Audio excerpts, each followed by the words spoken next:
ونضع الموازين القسط ليوم القيامة فلا تظلم نفس شيئا। আমি কিয়ামতের দিন ন্যায়পরায়ণতার মানদণ্ড স্থাপন করব, যেটাকে আমরা মিজানের পাল্লা বলি। আল্লাহ বলেন ন্যায় বিচারের মানদণ্ড কিয়ামতের ময়দানে আমি আল্লাহ স্থাপন করব। সেদিন কারো প্রতি বিন্দু পরিমাণ, এক চুল পরিমাণ অবিচার করা হবে না, কোনো বিচার করা হবে না। সেদিন সুশাসন হবে, সুবিচার হবে, ন্যায় পরায়ণতার সাথে বিচার হবে। আওয়াজ করে পড়েন আল্লাহু আকবার। তাহলে প্রিয় ভাইরা, যে তিনটি বিষয়ে আল্লাহ তাআলা আমাদেরকে আদেশ দিয়েছেন, তার প্রথমটা হচ্ছে আদালত, ইনসাফ, সুবিচার, ন্যায় বিচার। এটা আমরা চাই কি চাই না? বিশ্বনবী ন্যায় বিচার, ন্যায় পরায়ণতা, সুশাসন প্রতিষ্ঠিত করেন কি করেন নাই? আপনারা বিশ্বনবীর সিরাত যারা পড়েছেন, আপনি দেখবেন বিশ্বনবীর সিরাতের পরতে পরতে, বাঁকে বাঁকে, সিরাতের বাঁকে বাঁকে এই আদালতের নমুনা মেলে। সুবহানাল্লাহ বলেন। ছোট্ট একটা নমুনা রাসূল সাল্লাল্লাহু আলাইহি ওয়াসাল্লামের সিরা আল আতরা থেকে ছোট্ট একটা নমুনা আপনাদের খেদমতে এখানে উপস্থাপন করি। বিশ্বনবী সাল্লাল্লাহু আলাইহি ওয়াসাল্লাম মক্কা বিজয় করলেন 8ম হিজরিতে। মক্কা বিজয় শেষে তিনি কয়েক সপ্তাহ মক্কাতে অবস্থান করলেন। ইন দ্য মিন টাইম মক্কার একটা ভেরি প্রেস্টিজিয়াস এন্ড ডিগনিফাইড ফ্যামিলির নারী চুরিতে ধরা পড়লো। কিসে ধরা পড়লো? সবাই বলেন কিসে? আমাদের সমাজে আসেনি এটা? আছে? ছোট না বড়? হ্যাঁ, হিসাব করে শেষ করা যায় না। 3.25 লাখ কোটি টাকা নাই উন্নয়ন প্রকল্পের নামে। উন্নয়ন প্রকল্পের নামে 3.25 লাখ কোটি টাকা নাই। 3.25 লাখ কোটি টাকা লিখতে পারবেন আপনি? এক টানে লিখতে পারবেন? বুঝতেছেন কত বড় সংখ্যা? হ্যাঁ, বনু মাখজুমিয়া গোত্রের এক নারী মক্কায় চুরিতে ধরা পড়লো। বলেন তো চুরি করলে বিধান কি? কি কাটতে হবে? চুরির বিধান হলো হাত কেটে দাও। দাও সেটা গোপনে নয়, প্রকাশ্যে জনসম্মুখে হাত কেটে দাও। বনু মাখজুমিয়া গোত্রের নারী যখন চুরিতে ধরা পড়লো, সাহাবারা চিন্তায় পড়ে গেলেন। সবেমাত্র মক্কার লোকেরা কালিমা পড়ে মুসলমান হয়েছে, ইসলামের আইন কানুন তেমন জানে না, ইসলামী শরিয়ার সাথে বেশি পরিচিত নয়। এখন যদি বিশ্বনবী চুরির যেই বিধান এটা যদি কায়েম করে, হাত যদি কেটে দেয়, না জানি মক্কার লোকেরা আবার বিগড়ে যায়, না জানি মক্কার লোকেরা আবার মুরতাদ হয়ে যায়, না জানি মক্কার লোকেরা ইসলাম থেকে দূরে সরে যায়। চলো চলো, সাহাবীরা মিলে পরামর্শ করলেন, চলো বিশ্বনবীর কাছে যে বলি, ও নবী, শুধু কেবলমাত্র একমাত্র এই নারীর জন্য চুরির হাত কাটার বিধানটা আপনি একটু থামিয়ে দেন। চুরির হাত কাটার যে বিধান এইখানে একটু রহিত করে দেন, বাকিগুলা কইরেন মদিনাতে যে চলবে, কিন্তু মক্কায় এবারের জন্য মাফ করে দেন। কিন্তু কে বলবে? এই যে পরামর্শ, সাজেশন, এটা কে দিবে বিশ্বনবীর কাছে? সাহাবারা চিন্তায় পড়ে গেলেন। আল্লাহর নবীর সামনে দাঁড়িয়ে আল্লাহর দেয়া হুদুদ, আল্লাহর দেয়া বিধান থামিয়ে দেওয়া, মাফ করে দেওয়া, এই কথা বিশ্বনবীর সামনে বলার সাহস তো কেউ রাখে না। কেউ কেউ বলল, বিশ্বনবীর পালক পুত্র যায়েদ বিন হারেসার সন্তান উসামারে বিশ্বনবী নাতির মতো আদর করে, বড্ড বেশি ভালোবাসে উসামারে। এজন্য সাহাবারা উসামাকে বলতো হিব্বু রাসূলিল্লাহ, বিশ্বনবীর ভালোবাসা। কি বলতো? সাহাবীরা বললেন বিশ্বনবীর ভালোবাসা হিব্বু রাসূলিল্লাহ, উসামারে পাঠাও। উসামারে বিশ্বনবী নাতির মতো স্নেহ করে, মায়া করে, ভালোবাসে। আমরা পারবো না, উসামা পারবে। সবাই মিলে ফুলিয়ে ফুসিয়ে ওসামাকে, ছোট্ট ওসামাকে রাজি করালো। ওসামা এমন এমন কথা যে তুমি বিশ্বনবীর কাছে বলতে হবে, পারবা নাকি? ওসামা বলে পারবো। সাইয়েদনা ওসামা রাদিয়াল্লাহু তাআলা আনহু তরুণ সাহাবী বিশ্বনবীর কাছে গেলেন, যে বললেন, নবী, বনু মাখজুমিয়া গোত্রের এক নারী চুরিতে ধরা পড়েছে, এবারের জন্য কি এই মহিলাটারে মাফ করে দিলে হয় না? এবারের জন্য একটু ক্ষমা করা যায় না নবী? বিশ্বনবী বলেন, আতাশফাউ ফি হাদ্দিম মিন হুদুদিল্লাহ, তোমার এত বড় সাহস উসামা, তুমি আল্লাহর হাত, আল্লাহর দেয়া বিধান, এটার ব্যাপারে সুপারিশ করতে এসেছো? তোমরা কি জানো তোমাদের আগে যত কওম, যত গোত্র, যত জনপদ ধ্বংস হয়েছে, তার কারণ ছিল তাদের মধ্যে গরিবরা অন্যায় করলে তারা বিচার করত, আর ধনীরা অন্যায় করলে তারা মাফ করে দিত। খবরদার! ওয়া আইমুল্লাহ লাউ আন্না ফাতিমাতা বিনতি মুহাম্মাদিন সারাকাত লাকাতা মুহাম্মাদুন ইয়াদাহা। বিশ্বনবী বললেন, ওরে ওসামা, বানু মাখজুমিয়ার ওই প্রেস্টিজিয়াস এন্ড ডিগনিফাইড ফ্যামিলির মেয়ে তো দূর কি বাত, অনেক দূরের কথা। জেনে রেখো ওসামা, আমার কলিজার টুকরা, নয়নের পুটুলি ফাতেমাও যদি মক্কার জমিনে আজকে এই চুরির দায়ে ধরা পড়তো, আমি বিশ্বনবী মুহাম্মাদুর রাসূলুল্লাহ ধরে ফাতেমার ডান হাতটা কেটে দিতে এক বিলম্ব দেরি করতাম না। ইন্নাল্লাহা ইয়া'মুরু বিল আদল, আমাদেরকে জাস্টিস শিখায়। পশ্চিমারা আমাদেরকে ইনসাফ শিখায়, আমাদেরকে সুশাসন শিখায়। আর ইনসাফ, সুশাসন, ন্যায় বিচার, সুবিচার, জাস্টিস কারে বলে বিশ্বনবীর বায়োগ্রাফি থেকে জেনে নাও। এই ছিল বিশ্বনবী ইসলামের আদালতের নমুনা। আপনি যদি সাইয়েদনা ওমর ফারুকের জীবনের দিকে তাকান, এমন কঠোর, এমন বীর সেনানী ছিলেন। সাইয়েদনা ওমরে ফারুক যদি রাস্তার এই মাথা দিয়ে হাঁটা শুরু করতেন, শয়তান ওমরে ফারুককে দেখলে ওই রাস্তা রেখে দিয়ে অন্য রাস্তা দিয়ে হাঁটতো। সুবহানাল্লাহ। ওমরে ফারুক রাদিয়াল্লাহু তাআলা আনহু কি পার্সোনালিটি ছিল, কি পার্সোনালিটি। আমাদের এলাকায় ছোট বাচ্চারা রাতে ভাত খেতে চায় না, আমার মেয়েটাও খেতে চায় না, এই এটা দিব ওইটা দিব, আজকে মাহফিলে আসার সময় বলে দিছে লিস্ট করে এটা এটা আনতে হবে। তো ছোট্ট বাচ্চাদের অনেক বায়না থাকে, ওরা রাতে খেতে চায় না। তো মায়েরা বিভিন্ন ভয় দেখায়, এই বাঘ আসবে খাও, এই ভূত আসবে খাও। আপনারা কি বলেন চট্টগ্রামে, কি আসবে? হ্যাঁ, ভূত ভূত ভূত আসবে, বাঘ আসবে, খাও খাও খাও, তাড়াতাড়ি খাও। তো বাচ্চারা এগুলো শুনে ভয়ে খেতে শুরু করে। মদিনার জমিনেও একই ঘটনা ঘটতো। মদিনার ছোট্ট ছোট্ট সোনামণিরা খেতে চাইতো না, তো মায়েরা বলতো হা হুয়া ইয়াতি উমর, হা হুয়া ইয়াতি উমর, ওই যে উমর আসতেছে, উমর। ওমরে ফারুকের কথা শুনলে বাচ্চারা একেবারে ঠান্ডা। সুবহানাল্লাহ পড়বেন না? প্রভু তুমি বলেছ রাসূল দেবে না, বলনি দেবে না ওমর, বলনি দেবে না হামজা তারিক, খালিদ বিজয় সমর। প্রভু তুমি বলেছ রাসূল দেবে না, বলনি দেবে না ওমর, বলনি দেবে না হামজা তারিক, খালিদ বিজয় সমর। প্রভু তুমি বলেছ রাসূল দেবে না। আল্লাহু আকবার। ওমরে ফারুক রাদিয়াল্লাহু তাআলা আনহু, ওনার কথা শুনলে গায়ের মধ্যে গুজবাম হয়, গায়ের পশমগুলো দাঁড়িয়ে যায়। সুবহানাল্লাহ বলেন। কি পার্সোনালিটি ছিল, কি ব্যক্তিত্ব ছিল। মুনাফিকরা ওমরে ফারুককে জমের মতো ভয় পেতেন।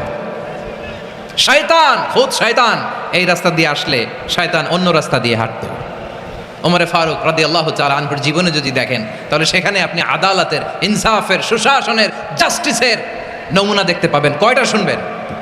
সাইয়েদনা ওমরে ফারুকের রাদিয়াল্লাহু তাআলা আনহুর সন্তান আব্দুর রহমান মিশরে মদ খেয়ে মদ্যপ অবস্থায় ধরা পড়েছে। মদ খাওয়ার কারণে, মদ যদি কেউ পান করে আর যদি প্রমাণিত হয়, তার বিচার হলো 80 বেত। আওয়াজ করে বলেন কয় বেত? বাংলাদেশেও তো এই আইন আছে নাকি? বাংলাদেশে আছে? হ্যাঁ, মদ খাইলে 80 বেত, এই আইন বাংলাদেশে চালু হোক। আমরা চাই কি চাই না? চাই সবাই। এজন্যই তো ইসলাম ভাল লাগে না। ইসলামকে ভাল লাগে না। ইসলামকে আউট করে রাখতে পারলেই তো এরকম বড় বড় বোতল খাওয়া যায়। একেবারে সহজ, পানির মতো সহজ, হিসাব একেবারে সহজ। ওমরে ফারুক রাদিয়াল্লাহু তাআলা আনহুর ছেলে ভুল করে মদ পান করে ফেলেছিলেন। আব্দুর রহমান, ঘটনা ঘটেছে মিশরে। মিশরের গভর্নর তখন আমর ইবনুল আস রাদিয়াল্লাহু তাআলা আনহু। আব্দুর রহমানের ভাই যে গভর্নরকে বলল, গভর্নর যদি একটু দয়া করেন, খলিফার ছেলে আমার ভাই আব্দুর রহমান মদ্যপ অবস্থায় ধরা পড়েছে, জনসম্মুখে যদি আপনি বেত্রাঘাত করেন আমাদের প্রেস্টিজ থাকে না, যদি 80 বেত আপনি মারেন আমার কোনো কথা নাই, কিন্তু ঘরের ভেতরে মারেন। আব্দুর রহমানের ভাইয়ের সুপারিশ শুনে সাইয়েদনা আমর ইবনুল আস রাদিয়াল্লাহু তাআলা আনহু রাজি হয়ে গেলেন। ঘরের ভেতরে লোকচক্ষুর আড়ালে 80 বেত তিনি মানলেন। কিন্তু ঘটনাক্রমে এই কথা লুকিয়ে লুকিয়ে ঘরের ভেতরে 80 বেত মারার কথা সাইয়েদনা ওমর ফারুক মদিনা থেকে জানতে পারলেন। মদিনা থেকে তিনি ফরমান জারি করলেন, এই বিচার যেমনটি আমর ইবনুল আস আদায় করেছে, এটা প্রকৃতপক্ষে আদায় হয় নাই। আসো সবাই মদিনায় আসো, আমর ইবনুল আস মদিনায় আসো, আব্দুর রহমানও আসো, সবাই আসো, জনসম্মুখে এই বিচার কার্যকর করতে হবে। সাইয়েদনা ওমর ফারুক মসজিদে নববীর পিলারের মধ্যে নিজের ছেলেকে বাঁধলেন, আবার জনসম্মুখে 80টা বেত তার গায়ের মধ্যে মারলেন। মাজমুয়ে ফাতাওয়া ইবনে তাইমিয়া রাহিমাহুল্লাহ উনি এটা নকল করেছেন। এটা সবচেয়ে বিশুদ্ধ মত। আরো অনেক মত আছে, মারা গেছে কবরের উপর, ওগুলো বাদই দিলাম। কেমন খলিফা ছিলেন, কেমন খলিফা!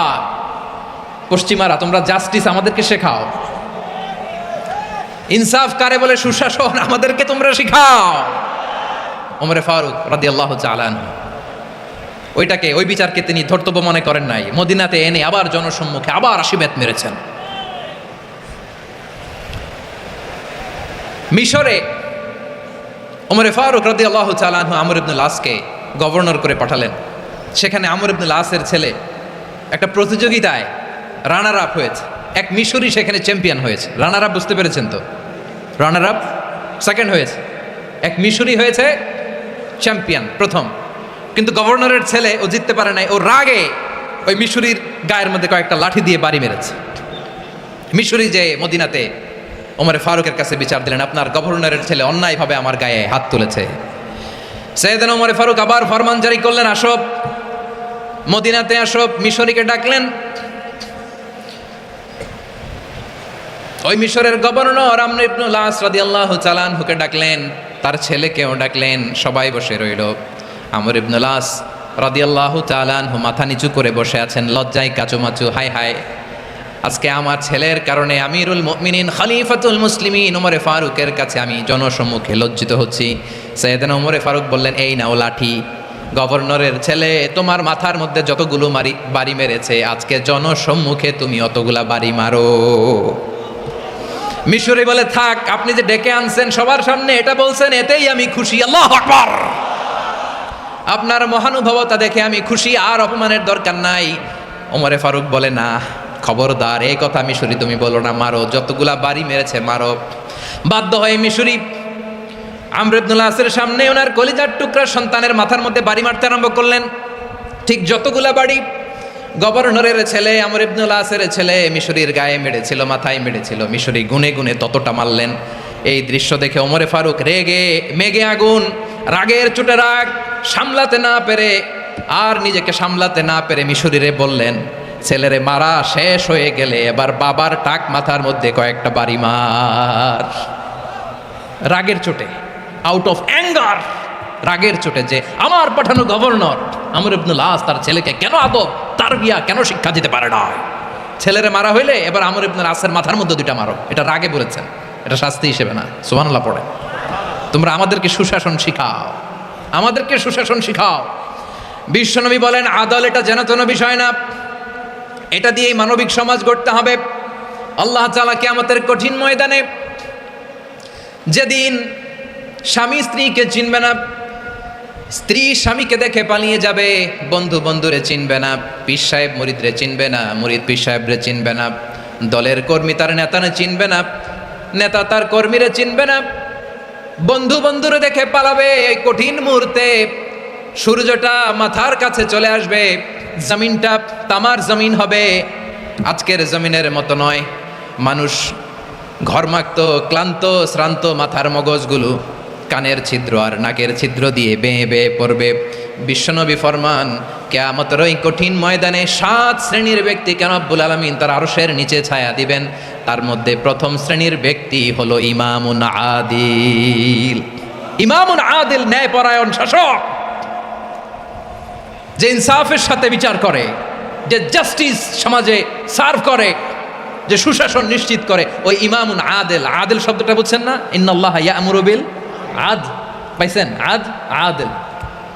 7 শ্রেণীর ব্যক্তিকে আল্লাহ তাআলা সুশীতল আরশের নিচে ছায়া দিবেন, যেদিন তার দেয়া ছায়া ছাড়া কোনো ছায়া থাকবে না। এর প্রথম হচ্ছে ইমামুন আদিল, ন্যায়পরায়ণ শাসক। চিল্লায় বলেন সুবহানাল্লাহ। আবার বিশ্বনবী বললেন, ইন্নাল মুকসিতিনা ইনদাল্লাহি আলা মানাবির মিন নূর আন ইয়ামিনির রহমান। কিয়ামতের দিন যারা ন্যায় পরায়ণ হিসেবে আল্লাহর সামনে দাঁড়াবে, কিয়ামতের দিন রব্বুল আলামিন তার আরশের ডান দিকে ওই ন্যায় পরায়ণ লোকদের জন্য আরশের ডান দিকে একটা নূরের মিম্বারে তাদেরকে বসার সুযোগ করে দিবে। আল্লাহর আরশের ডান দিকে ন্যায় পরায়ণ লোকদের জন্য আল্লাহ তাআলা নূরের মিম্বার বানাবে। 4টেখানি কথা মনে করেছেন? আল আদাল, জাস্টিস।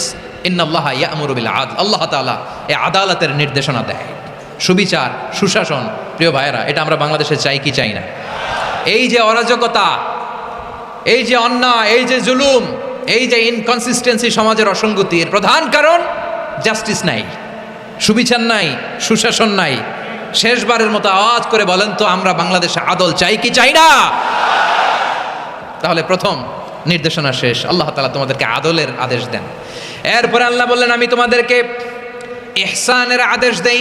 ইন্নাল্লাহা ইয়া'মুরু বিল আদলি ওয়াল ইহসান। আমি তোমাদেরকে যেমনি আদলের নির্দেশনা দেই, তেমনি ভাবে তোমাদেরকে ইহসানের নির্দেশনা দেই। ইহসান, আওয়াজ করে সবাই বলেন তো ইহসান। সবাই বলেননি? সবাই বললে এতটুকু আওয়াজ হবে আমি বিশ্বাস করি না। আওয়াজ করে বলুন আল ইহসান। ইহসান মানে কারো প্রতি সফট হার্টেড হওয়া, মহানুভব হওয়া, অনুগ্রহ পরায়ণ হওয়া, অনুগ্রহশীল হওয়া, একে অপরের প্রতি দয়াদ্র হওয়া। একে অপরের প্রতি দয়াদ্র অনুগ্রহশীল হওয়া ছাড়া মানবিক সমাজ কশিনকালেও গঠন করা সম্ভব না।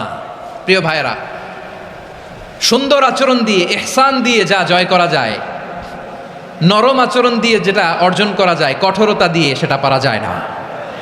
বিষ্ণু ঈসা ইসলাম ইহসান দিয়ে, কোমল আচরণ দিয়ে, তার অনুগ্রহ দিয়ে তিনি অনেক কাফিরের হৃদয়কে জয় করে ফেলেছেন। সাইয়েদনা সুমামা ইবনে উসাল রাদিয়াল্লাহু তাআলা আনহুর কথা মনে পড়ে যায়। তিনি ছিলেন ইয়ামামার বাদশা। মদিনাতে বিশ্বনবীকে হত্যা করার নিয়তে এসেছিলেন, গোপনে গোপনে বিশ্বনবীকে হত্যা করে আবার ইয়ামামাতে তিনি ফিরে যাবেন। কিন্তু কি অবাক করা কাণ্ড, হত্যা করতে পারে নাই, সাহাবাদের হাতে তিনি ধরা পড়ে গেলেন। সাইয়েদনা সুমামা ইবনে উসাল রাদিয়াল্লাহু তাআলা আনহু হত্যার নিয়তে আসলেন, কিন্তু হত্যা করতে পারলেন না। সাহাবারা ওনাকে ধরে ফেললেন, ধরে মসজিদে নববীর পিলারের মধ্যে বেঁধে রাখলেন। সুমামা ইবনে উসাল, সিরাত থেকে শুনেন, সিরাত থেকে শোনাচ্ছি, রাদিয়াল্লাহু তাআলা আনহু ইয়ামামার অধিপতি ছিলেন। ইয়ামামা বিশ্বনবীকে হত্যার জন্য আসছেন, ধরা পড়ে গেছেন, এখন মসজিদে নববীতে বেঁধে রাখছে, তার মানে বন্দী। তো এখন স্ট্যাটাস কি? বন্দী, ক্যাপটিভ। তো বিষ্ণু ঈসা ইসলাম সাহাবাদেরকে বললেন, তার খোঁজ খবর নিও, সুমামা ইবনে উসালের খোঁজ খবর নিও। সাহাবার বলেন, ইয়া রাসূলুল্লাহ, আপনাকে হত্যা করতে এসেছে, তার তো কঠিন ক্যাপিটাল পানিশমেন্ট হওয়া দরকার, কঠিন শাস্তি হওয়া দরকার। বিষ্ণু বললেন, না, আমি যেটা জানি তোমরা সেটা জানো না, তোমরা সুমামার সাথে ভালো আচরণ করো। বিশ্বনবী সুমামার কাছে গেলেন। প্রথম দিন যে তিনি কালেমার দাওয়াত দিলেন, ইমানের দাওয়াত দিলেন, ইসলামের দাওয়াত দিলেন, রিসালাতের দাওয়াত দিলেন, আখিরাতের দাওয়াত দিলেন। পরের দিন যে বিশ্বনবী সালাতের দাওয়াত দিলেন, যাকাতের দাওয়াত দিলেন, ইসলাম কি, কিভাবে, কেমন করে পালন করতে হয় চমৎকার আর্টিকুলেট করতে শুরু করলেন। তন্ময় হয়ে সুমামা ইবনে উসাল রাদিয়াল্লাহু তাআলা আনহু বিশ্বনবীর কথাগুলো শুনতে আরম্ভ করলো। একদিন নয়, 2 দিন নয়, টানা 3 দিন বিশ্বনবী সুমামার কাছে ইসলামকে প্রেজেন্ট করেছেন, উপস্থাপন করেছেন। আওয়াজ করে বলেন, কয় দিন? 3 দিন। 3 দিন মসজিদে নববীতে বাধা। আর সাহাবীদেরকে বললেন, তার খোঁজ খবর নিও, তোমরা যে রুটি বানাও এর মধ্যে সবচেয়ে ভালো আটার রুটিটা তারে দিও, সবচেয়ে রিফাইন্ড খেজুর, যেটা পিওর খেজুর, এটা তারে দিও। আর বিশ্বনবী নিজের উট থেকে দুধ দহন করে ওনার বাড়ির এক কর্মচারীকে বলেছেন, দুধ দহন করে সুমামার জন্য নিয়ে যেও। সুবহানাল্লাহ পড়বেন না? সবাই তো অবাক, ইয়ামামা থেকে আসছে নবীকে হত্যা করতে, বিশ্বনবী দেখে তারে জামাই আদর করে, তাকে মজার মজার খাবার দিও, দুধ দিও, আদর আপ্যায়ন করো। 1 দিন নয়, 2 দিন নয়, টানা 3 দিন বিশ্বনবী এভাবে সুমামার কাছে যেয়ে ইসলামকে প্রেজেন্ট করতে আরম্ভ করলেন, ইসলামকে উপস্থাপন করতে শুরু করলেন, আর তাকে চমৎকার এন্টারটেইনমেন্ট আপ্যায়ন দিতে আরম্ভ করলেন। টানা 3 দিন যখন ইসলামের দ্য বিউটিজ অফ ইসলাম, ইসলামের সুমহান বাণী, সৌন্দর্য তার কাছে উপস্থাপন শেষ, তাকে আপ্যায়ন শেষ, বিশ্বনবী বললেন সাহাবাদেরকে, যাও এবার সুমামার হাতের পায়ের রশি দুটো খুলে দাও। তারা বললেন, ইয়া রাসূলুল্লাহ, কি বলেন আপনি? ও তো হত্যাকারী, সুযোগ পায় নাই, আপনারে মারতে পারে না, এই ছেড়ে দিলে আবারও আপনার উপর তলোয়ার নিয়ে ঝাঁপিয়ে পড়বে। নবী, এই সিদ্ধান্ত আপনি নিতে যাবেন না। বিশ্বনবী বললেন, যেটা বলেছি সেটা করো, সুমামার রশিগুলো ছেড়ে দাও, সুমামার হাতে পায়ের রশিগুলো যে তোমরা খুলে দাও। সাহাবারা তর্ক জুড়ে দিলেন, লা ইয়া রাসূলুল্লাহ, এমনটা করবেন না, তো ভয়ঙ্কর, ভয়ঙ্কর খুনি, কি জানি কি হয়ে যায়। বিশ্বনবী বললেন, না, তার হাতে পায়ের রশিগুলো খুলে দাও। সাহাবারা বিশ্বনবীর কথা মতো তার হাতে পায়ের রশিগুলো খুলে দিল। সুমামা মুহূর্তের মধ্যে মসজিদে নববী থেকে বের হয়ে ইয়ামামায় ফিরে না যে মসজিদে নববীর পাশে একটা খেজুর বাগান ছিল, সেখানে চলে গেলেন। সেখানে একটা ছোট্ট কুয়া ছিল, কুয়ার পানি দিয়ে তিনি গোসল করলেন। সুবহানাল্লাহ পড়েন। কুয়ার পানি দিয়ে গোসল করে মসজিদে নববীর সামনে এসে বিশ্বনবী এবং সাহাবাদের সামনে দাঁড়িয়ে সাব্বাবা উঁচু করে বললেন, আশহাদু আল্লা ইলাহা ইল্লাল্লাহ ওয়া আশহাদু আন্না মুহাম্মাদান আবদুহু ওয়া রাসূলুহু। আল্লাহু আকবার। আমি সাক্ষ্য দিচ্ছি আল্লাহ ছাড়া কোনো ইলাহ নাই, আর মুহাম্মদ আল্লাহ তাআলার প্রেরিত বান্দা এবং রাসূল। প্রিয় ভাইয়েরা, ইহসান দিয়ে যা জয় করা যায়, কঠোরতা দিয়ে সেটা কঠিনকালেও জয় করা যায় না। আওয়াজ করে বলেন, ঠিক কি না? এবার সুমামা দাঁড়িয়ে বলে, ওগো নবী, আমি তো কালিমা পড়ে মুসলমান হয়ে গেলাম, এবার শোনেন, এই মুহূর্তের আগে আপনার চেহারার চাইতে নিকৃষ্ট কোনো চেহারা আমার কাছে ছিল না, কিন্তু শাহাদা পাঠ করার পরে আপনার চেহারার চাইতে উত্তম শ্রেষ্ঠ কোনো চেহারা আমার কাছে আর নাই। ও নবী, আজকের দিনের আগে ইসলাম ধর্মের চেয়ে নিকৃষ্ট অপছন্দনীয় কোনো ধর্ম আমার কাছে ছিল না, কিন্তু এই মুহূর্ত থেকে ইসলামের চেয়ে সেরা শ্রেষ্ঠ পছন্দনীয় কোনো ধর্ম আমার কাছে নাই। নবী গো, আজকের দিনের আগে মদিনার চাইতে অপছন্দনীয় নিকৃষ্ট কোনো শহর আমার কাছে ছিল না, কিন্তু এই মুহূর্তের পর থেকে মদিনার চাইতে কোনো শ্রেষ্ঠ শহর আমার জানা নাই। সে ছিল গমের বড় ডিলার, গম বেচতো। কি বেচতো? তার গম কিনে মক্কার লোকেরা রুটি খাইতো। সে ঘোষণা দিল, আজকে থেকে মক্কাবাসীদের জন্য সব গম আমি হারাম করে দিলাম, মক্কাবাসী এখন না খেয়ে মরে। সুবহানাল্লাহ পড়বেন না? মক্কাবাসী বিশ্বনবীর কাছে আসলেন, এসে বললেন, মুহাম্মদ, আমরা তো তোমার ভাই, তোমার চাচা, তোমার ভাতিজা, তোমার আত্মীয়, তুমি সুমামারে বলো সে যেন আবার গমের সাপ্লাই মক্কার জন্য অনুমতি দিয়ে দেয়। বিশ্বনবীর অনুমতি ক্রমে সুমামা আবার মক্কাতে গম পাঠাতে শুরু করলো। পড়েন সুবহানাল্লাহ। ইহসান, ইহসান দিয়ে আপনি যেটা জয় করতে পারবেন, you can win the heart of your enemies. ইহসান দিয়ে আপনি আপনার শত্রুর হৃদয়কে জয় করতে পারবেন। আওয়াজ করে বলেন ঠিক কিনা? এজন্য আল্লাহ বললেন, ওয়া আনফিকু ফি সাবিলিল্লাহি ওয়া লা তুলকু বিআইদিকুম ইলাত তাহলুকা ওয়া আহসিনু ইন্নাল্লাহা ইউহিব্বুল মুহসিনিন।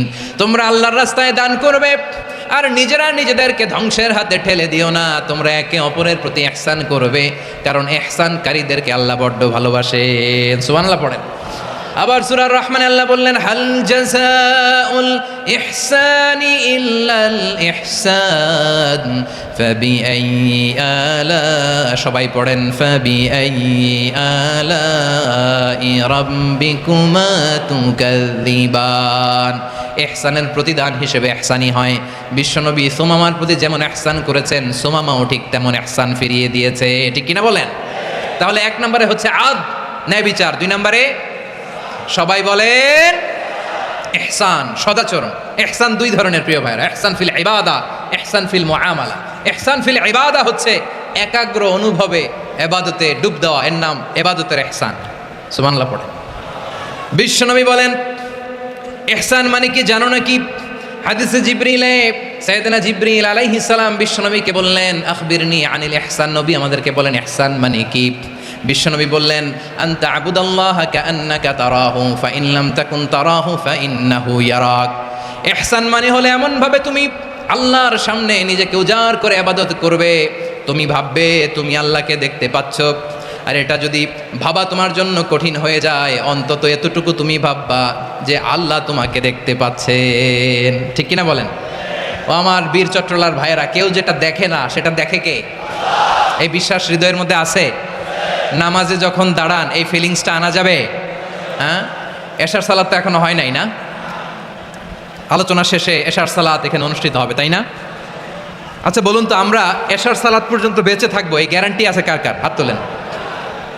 কয়েকজন হাত তুলছে পেছনে, না বুঝে তুলে ফেলছে। এশা পর্যন্ত যে আমরা হায়াত পাবো কোনো গ্যারান্টি আছে?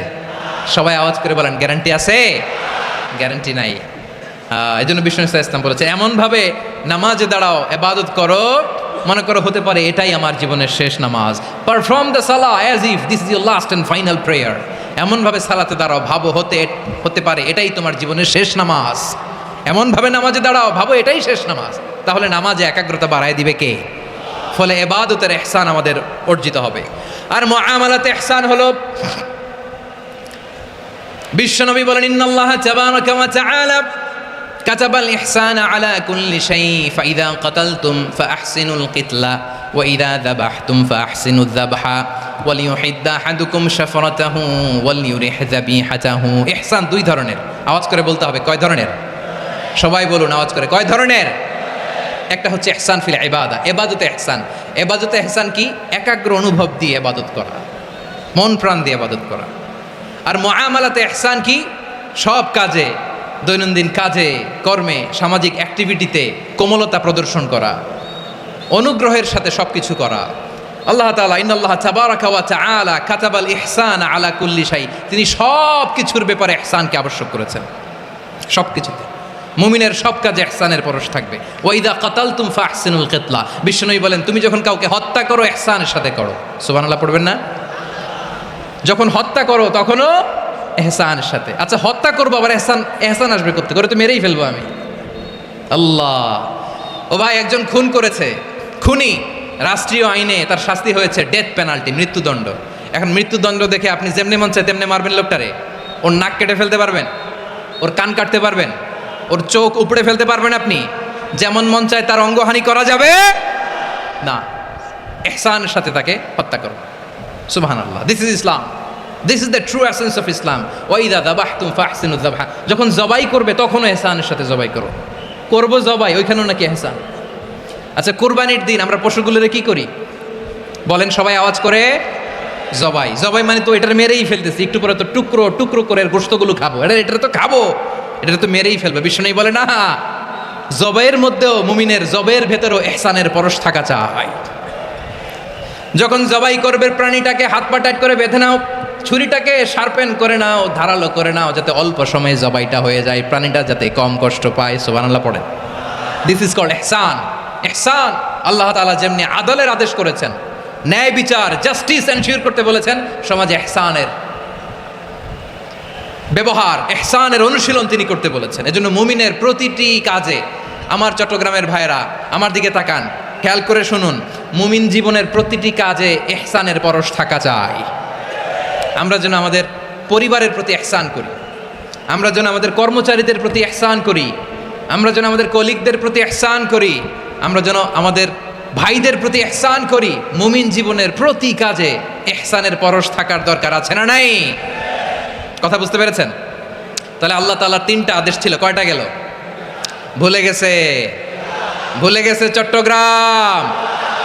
তিনটা আদেশের মধ্যে কয়টা বললাম? প্রথমে কি ছিল? আদল। 2 নম্বরে, 3 নম্বরে রব্বুল আলামিন বললেন ওয়া ইতা ইদিল কুরবা, নিকটাত্মীয়দেরকে দান করো।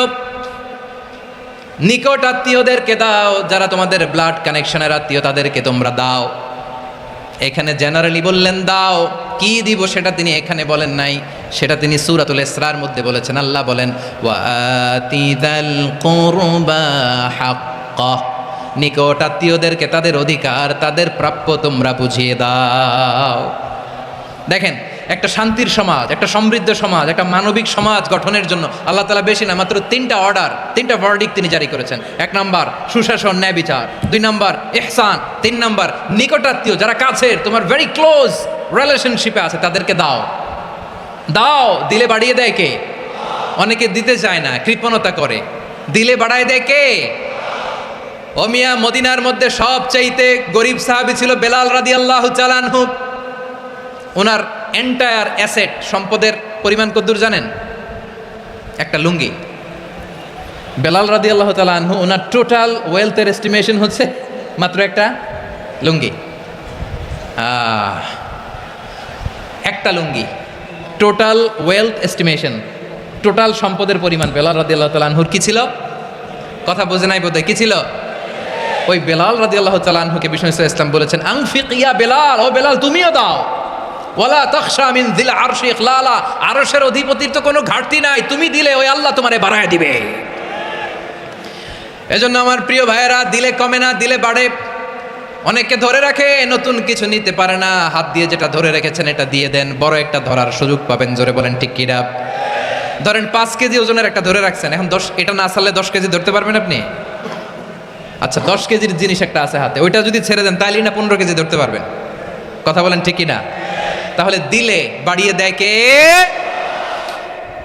রব্বুল আলামিন বললেন 3 নাম্বার আদেশ হলো তোমাদের প্রতি সমাজটারে কেমন করে মানবিক সমাজ, সুন্দর সমাজ গড়বা। 3 নাম্বার আদেশ হলো ওয়া আতিদাল কুরবা হাক্কা, নিকটাত্মীয়দেরকে তাদের প্রাপ্য বুঝিয়ে দাও। এই নিকটাত্মীয়দেরকে তাদের অধিকার বুঝিয়ে দেওয়া, প্রাপ্য বুঝিয়ে দেওয়াতে আমাদের গাফলতি আছে না নাই? চট্টগ্রামে নাই? মাশাআল্লাহ আছে, আছে। অনেকে দেখবেন অনেক আল্লাহওয়ালা, তাহাজ্জুদ গুজার, সেজদা দিতে দিতে কপালে কালো দাগ ফেলে দিছে, সে তার বোনের হকটা আদায় করে নাই। আছে না নাই? হ্যাঁ, এখানেও আছে। সর্বনাশ। অনেক বড় হাজী সাহেব, বিশাল লম্বা দাড়ি, ছেলেরে সব দিয়ে দিছে, মেয়েরে কিছু দেয় নাই, মেয়ের হক আদায় করে নাই। আছে না নাই? এই হাজী সাহেবেরা, এই আল্লাহওয়ালারা কিয়ামতের ময়দানে আটকে যাবে। আপনি অন্যের অধিকার নষ্ট করেছেন, তাদের রাইটসকে ভায়োলেট করেছেন। এজন্য আল্লাহ তাআলা বলেন কারো অধিকার যদি কেউ নষ্ট করে, ওই সমাজটা মানবিক সমাজ কঠিনকালেও হতে পারে না। এজন্য 3 নম্বর আল্লাহ বললেন ওয়া ইতা ইদিল কুরবা, নিকটাত্মীয়দেরকে দাও। কি দিবা? তাদের অধিকার দিয়ে দাও। বোনের অধিকার বুঝিয়ে দাও, মেয়ের অধিকার বুঝিয়ে দাও, ফুফুর অধিকার বুঝিয়ে দাও। দেখবেন অনেক মায়েরা ছেলের পাতে মুরগির রান দেয়, মেয়ের পাতে দেয় মুরগির ঠ্যাং। এরকম আছে না নাই? ছেলেরা কি দেয় মুরগির, মেয়ের পাতে কি দেয়? তো মেয়ের কি মুরগির রান খেতে মনে চায় না? মনে চায় না? এমনটা করা যাবে না। নিকটাত্মীয়দেরকে অধিকার দিয়ে দাও, নিকটাত্মীয়ের সাথে সুসম্পর্ক রাখো। আদেশটা কার?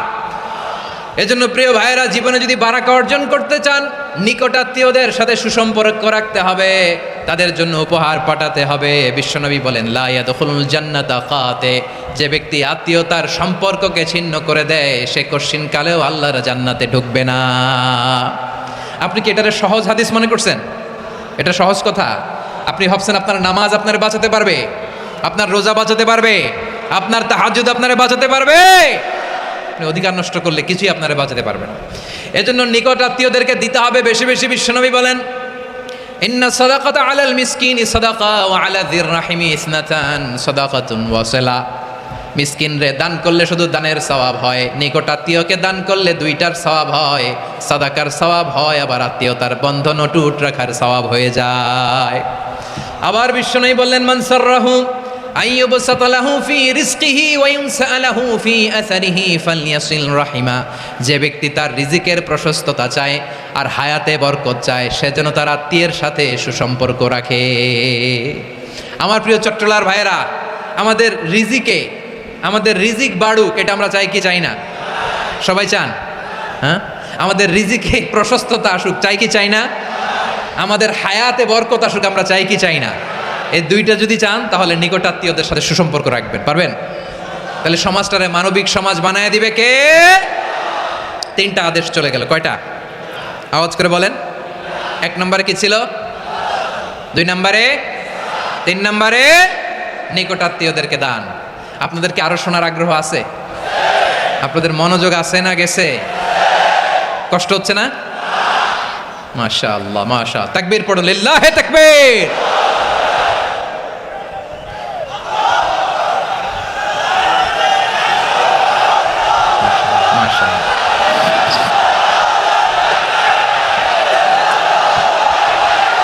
আমার প্রিয় ভাইয়েরা, আল্লাহ তাআলা 3টা জিনিসের যেমনি আদেশ করেছেন, অনুরূপভাবে 3টা বিষয় তিনি বারণ করেছেন, নিষেধ করেছেন। ওগুলোর কাছেও যাওয়া যাবে। শুনবেন। রাব্বুল আলামিন বলেন ওয়ায়ানহা আনিল ফাহশাই ওয়াল মুনকারি ওয়াল বাগি। আমি যেমনি 3টি বিষয়ে আদেশ করলাম, অনুরূপভাবে 3টি বিষয়ে বারণ করলাম, নিষেধ করলাম। আমার 1 নাম্বার নিষেধাজ্ঞা হলো অশ্লীলতার প্রতি। ফাহশা, ওয়ায়ানহা আনিল ফাহশা। আল্লাহ তাআলা অশ্লীলতাকে নিষেধ করেছেন। কোন জিনিসকে? সবাই বলুন, কোন জিনিসকে? যত ধরনের, যত টাইপের, যত ক্যাটাগরির অশ্লীলতা হতে পারে, সব অশ্লীলতাকে হারাম করেছেন কে? ফাহশা মানে কি? কথায়, কাজে, আচরণে, কমেন্ট, ফেসবুকের কমেন্টসে যত ধরনের নোংরামো আছে, যত ধরনের অশ্লীলতা আছে, এটাকে আরবিতে বলে ফাহশা। এটাকে কি বলে? রাব্বুল আলামিন বলেন কুল ইন্নামা حرم ربي الفواحش ما ظهر منها وما بطن। ও নবী, আপনি বলে দেন, আমার রব প্রকাশ্য অপ্রকাশ্য, স্পষ্ট কিংবা অস্পষ্ট, দৃশ্যমান কিংবা অদৃশ্যমান সব অশ্লীলতাকে হারাম করেছেন। সব ধরনের অশ্লীলতা হারাম, সব ধরনের। আল্লাহ তাআলা আমাদেরকে অশ্লীলতা থেকে বাঁচান, অশ্লীলতা থেকে তিনি আমাদেরকে হেফাজত করুক। পড়েন আমিন। এবার বলেন, আমাদের সমাজে অশ্লীলতা আছে না নাই? চট্টগ্রামে নাই? আমি কই নাই, ওনারা বলে আছে। দেখছেন, আমি সামহাও বাঁচায় দেওয়া ট্রাই করতেছি, ওনারা বলে আছে। অশ্লীলতা নানাভাবে, নানা নামে, নানা মোড়কে আমাদের সমাজে আছে না নাই?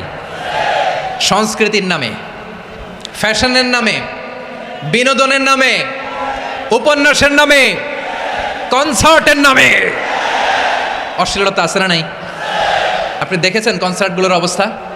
এই যে আতিফ আসলাম যে আসছে আমাদের দেশে, তারপর কে কে আসছে, আমাদের তরুণ তরুণীরা, আমাদের যুবক যুবতীরা, আমাদের জেনজিরা, কি অবস্থা ওইখানে? হ্যাঁ, কি অবস্থা? কে বাঁচাবে ওদের? কে রক্ষা করবে ওদের ইমানের, ওদের চরিত্রের হেফাজতের গ্যারান্টি কে দিবে? কনসার্টের নামে অশ্লীলতা আছে না নাই? ছেলে মেয়ে একে অপরকে জড়ায় ধরতেছে, একে অপরকে চুমো খাচ্ছে প্রকাশ্যে, দিবালোকে, গণমানুষের সামনে। আল্লাহ তাআলা এই অশ্লীলতা থেকে আমাদেরকে বেঁচে থাকতে বলেছেন, বেঁচে থাকতে বলেছেন। রূপালী জগতের নামে অশ্লীলতা আছে না নাই? এই টার্মটা আপনারা জানেন না? রূপালী জগৎ কি জগৎ? আসলে কি রূপালী জগৎ না অন্ধকার জগৎ? আমার বোনেরা, আপনাদেরকে যে কি বলে তারা বুঝায়, রূপালী জগৎ শুনেই আপনি ভরকে যাবেন না। রূপালী জগতে যে নারী যত বেশি উলঙ্গ সে নাকি তত বেশি সাহসী। জানেন, বলে এটা একটা সাহসী নারী, খুব সাহসী পদক্ষেপ তার। যত বেশি শরীর থেকে কাপড় নামাতে পারবে, যত বেশি বস্ত্রহীন হয়ে নিজেকে প্রেজেন্ট করতে পারবে, সে নাকি তত বেশি সাহসী। ও আমার চট্টলার ভাইয়েরা, শয়তানের প্রথমে এজেন্ডা ছিল বনি আদমকে বস্ত্রহীন করা। সে আদম এবং হাওয়া আলাইহিস সালামকে নিষিদ্ধ গাছের ফল খাইয়ে তাদেরকে বস্ত্রহীন করেছে। এই জামিনেও সে আমাদেরকে বস্ত্রহীন করতে চাইবে। এই রূপালী জগতের নামে তারা এটা করে। আমার প্রিয় বোনেরা, আপনি জানেন না আপনার দাম কত। ওরা আপনাদেরকে বিজ্ঞাপনের সস্তা পণ্য বানাতে চায়। ওরা আপনাদেরকে ওদের ভোগের লিপসার টুলস বানাতে চায়। ওরা আপনাদেরকে দিয়ে ওদের খায়েশ পূরণ করতে চায়। এটা আপনাদের জন্য মোটেও ডিগনিটি নয়, এটা আপনাদের জন্য সম্মান নয়। আপনার সম্মান শালীনতায়, আপনার সম্মান হেজাবে, আপনার সম্মান ভদ্রতায়, আপনার সম্মান আপনার ডিসেন্ট পোশাকে। পোশাক বলে দেয় এই নারীটা ভদ্র না অভদ্র। পোশাক বলে দেয় এই মেয়েটা কোন ঘরের মেয়ে। আওয়াজ করে বলেন ঠিক কিনা? আপনি জানেন না, আপনারা এই সস্তা পণ্য বানায়, ভোগের পণ্য, বিলবোর্ডে আপনাকে উলঙ্গ করে উপস্থাপন করে। এই অশ্লীলতার সাথে ইসলামের কোনো সম্পর্ক। এজন্য আল্লাহ বলেন, আমি অশ্লীলতাকে হারাম করেছি। অশ্লীলতাকে হারাম করার প্রথম কারণ হলো এর মাধ্যমে মানবতাকে অপমানিত করা হয়। কারণ মানুষের সম্মান মানুষের পোশাকে। মানুষ যখন পোশাকহীন হয়ে যায়, বস্ত্রহীন হয়ে যায়, তার সম্মান কমে যায়, ঠিক কিনা? অশ্লীলতাকে হারাম করার প্রথম কারণ হচ্ছে মানুষ মানুষকে অপমান করে। একটা নারী, সে তো সম্মানিত, নারী যে কত সম্মানিত নারীরা এটা বুঝেই নাই। বিশ্বনবী বলেন, আর দুনিয়া কুল্লুহা মাতা ওয়া খায়রু মাতা'আদ দুনিয়া আল মারআতুস সালিহা। আমার বোনেরা, 5টা প্যান্ডেলে আপনারা এলইডিতে আমার আলোচনা শুনছেন, আমি জানি। আপনাদের এই গর্ভ যে কত দামি আপনি জানেন না। আপনার পেট থেকেই আসবে আগামী দিনের সালাহুদ্দিন আল আইয়ুবী। আপনার পেট থেকেই আসবে অনাগত দিনের ইমাম মাহদী আল মুনতাজার। আপনার পেট থেকেই আসবে অনাগত দিনের ফয়সাল, ওয়াসিম, মুগ্ধ, আবু সাইদের মতো বীর যোদ্ধা।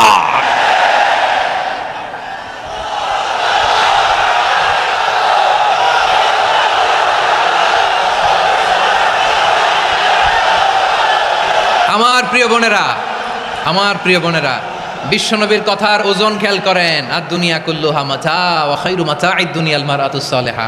দুনিয়ার সবকিছুই অ্যাসেট, এর মধ্যে সবচেয়ে দামি অ্যাসেট নেককার নারী। আপনার গর্ভ যে কত দামি আপনি জানেন না। নিজের সময়টাকে কাজে লাগান, কোরআন পড়েন, সুন্নাহ পড়েন। আপনার অনেক দায়িত্ব ঘরে। You are the MD of your family. একটা family it's a very big institution. পরিবার একটা অনেক বড় প্রতিষ্ঠান। And you are the MD of your institution. আপনি এই পরিবারের MD, managing director of your family. এখানে আপনার কত দায়িত্ব। আপনি ছেলেমেয়েদেরকে তারবিয়া করবেন। আপনি আপনার স্বামীর জন্য ঘরটারে জান্নাতের নীর বানাবেন। আপনার জন্য জান্নাতের ডুপ্লেক্স বাড়ি ওইখানে তৈরি করে রাখবে কে? আপনি যে কত দামি আপনি জানেন না। নারীদেরকে আল্লাহ বানিয়েছেন উচ্চতর করে, নিম্নতর নয়। নারীদেরকে ছোট্ট জিনিস দিলে এটার বড় করে দেয়। নারীদেরকে ভ্রূণ দিলে, শুক্রাণু দিলে নারী এটারে বাচ্চা হিসেবে উপহার দেয়, ঠিক কিনা? বিয়ের মাধ্যমে স্বামী যখন তার শুক্রাণু তার স্ত্রীকে উপহার দেয়, স্ত্রী রিটার্নে কি উপহার দেয়? ফুল ফর্ম বেবি, মানব সন্তান। দেখছেন, আপনি দিলেন একটুকুনি, দিছে বিশাল। আপনি যদি নারীকে বাজার এনে দেন, নারী এটাকে সুস্বাদু খাবারে রূপান্তর করে দেয়। আপনি তাকে একটা মুচকি হাসি দিয়ে দেন, সে তার কলিজা দিয়ে দেয়। কিন্তু যদি আপনি তার মনে কষ্ট দেন, সে আপনার জীবনকে জাহান্নাম বানায়া দেয়। খবর আছে, নারীর মন বুঝতে পারলে নেয়ামত, বুঝতে না পারলে কিয়ামত। ঠিক কিনা বলেন? আমার প্রিয় বোনেরা, আপনি যে কত দামি আপনি জানেন না, জানেন না আপনি কত দামি, অনেক দামি আপনি। আপনাদেরকে যেন ভোগের সস্তা পণ্য বানাতে না পারে, আপনাদেরকে সচেতন থাকতে হবে, সজাগ থাকতে হবে, কনসার্ন থাকতে হবে। শয়তানের ওই হাতছানির দিকে আর নজর দেওয়া যাবে না। তাহলে কেন আল্লাহ তাআলা এই ফাহশা অশ্লীলতাকে হারাম করলেন? এক নাম্বার, এতে হিউম্যান ডিগনিটি কমে। দুই নাম্বার, এতে মানুষের অধিকার নষ্ট হয়। আপনি বিয়ে করেছেন এরে, পরকিয়া করেন ওর সাথে, এরকম আছে না নাই? স্ত্রীর অধিকার নষ্ট করেছেন। আপনি বিবাহ সম্পর্কে আবদ্ধ হয়েছেন তার সাথে, আপনি পরকিয়া করেন ওই ছেলের সাথে, আপনি আপনার হাজব্যান্ডের সাথে বিট্রে করেছেন। এজন্য আল্লাহ অশ্লীলতাকে হারাম করেছেন। অশ্লীলতাকে হারাম করার আরেকটা কারণ হচ্ছে আল্লাহ তাআলা এই হিউম্যান জেনারেশনকে, এটাকে প্রিজার্ভ করতে চায়। হিফজুন নাসাল, এটা মাকাসিদুশ শরিয়ার অনেক গুরুত্বপূর্ণ একটা মাকাসিদ, অনেক গুরুত্বপূর্ণ। আপনার নাসাল, আপনার জেনারেশনকে সংরক্ষণ করা। এই যে আসতেছে ফেব্রুয়ারি, কত ফেব্রুয়ারি জানো? এটা কি বিশ্ব ভালোবাসা দিবস? হ্যাঁ, কি দিবস? এই বিশ্ব ভালোবাসা দিবসের সাথে মুসলমানদের কোনো সম্পর্ক নাই। আমার প্রিয় ভাইরা, এই যে আপনি অবৈধ সম্পর্কে জড়ালেন, কেন আল্লাহ অশ্লীলতাকে হারাম করেছে দেখেন। বলতেছিলাম যে এটা আপনার নাসাল, আপনার জেনারেশন, আপনার লিনিয়েজ, আপনার বংশকে প্রিজার্ভ করা। কে কার বাবা, কে কার মা, বাবা মা জানা, প্রজন্মকে প্রিজার্ভ করা, এটা ইসলাম ওয়াজিব করে দিয়েছে। এই যে অবৈধ সম্পর্কের কারণে, বিশ্ব বেহায়া দিবসের কারণে, এগুলোর আউটকাম, আউটপুট হিসেবে মাঝে মাঝে এই ঢাকা মেডিকেলের ডাস্টবিনে নবজাতকের বাচ্চার কান্নার আওয়াজ শুনতে পাওয়া যায়। চট্টগ্রাম মেডিকেলের ডাস্টবিনে নবজাতকের কান্না শুনতে পাওয়া যায়। বীর চট্টলার মুসলমানেরা বুঝতে পারলে আওয়াজ করে বলেন, এই যে চট্টগ্রাম মেডিকেলে যে নবজাতকটা পাওয়া গেল, ওর বাবাকে আমাকে বলেন, ওর বাবাকে, ওর মাকে, ও কোন ফ্যামিলির সন্তান কেউ জানে? আপনি হিউম্যান ডিগনিটিকে অপমান করেছেন না? আপনি তার ভবিষ্যৎকে অন্ধকার করেছেন না? আপনি তার লিনিয়েজকে প্রশ্নবিদ্ধ করে দিয়েছেন না? এই জন্য আল্লাহ তাআলা অশ্লীলতাকে আমাদের জন্য হারাম করে দিয়েছেন। পড়েন সুবহানাল্লাহ। এই জন্য রাব্বুল আলামিন বলেন, কুল ইন্নামা হারামা রাব্বিয়াল ফাওয়াহিশা মা যাহারা মিনহা ওয়া মা বাতান।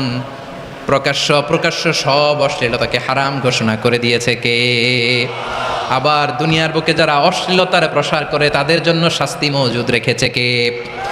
রাব্বুল আলামিন বলেন, ইন্নাল্লাযীনা ইউহিব্বুনা আন তাশিআল ফাহিশাতু ফিল্লাযীনা আমানু লাহুম আযাবুন আলীমুন ফিদ দুনিয়া ওয়াল আখিরাতি ওয়াল্লাহু ইয়ালামু ওয়া আনতুম লা তা'লামুন।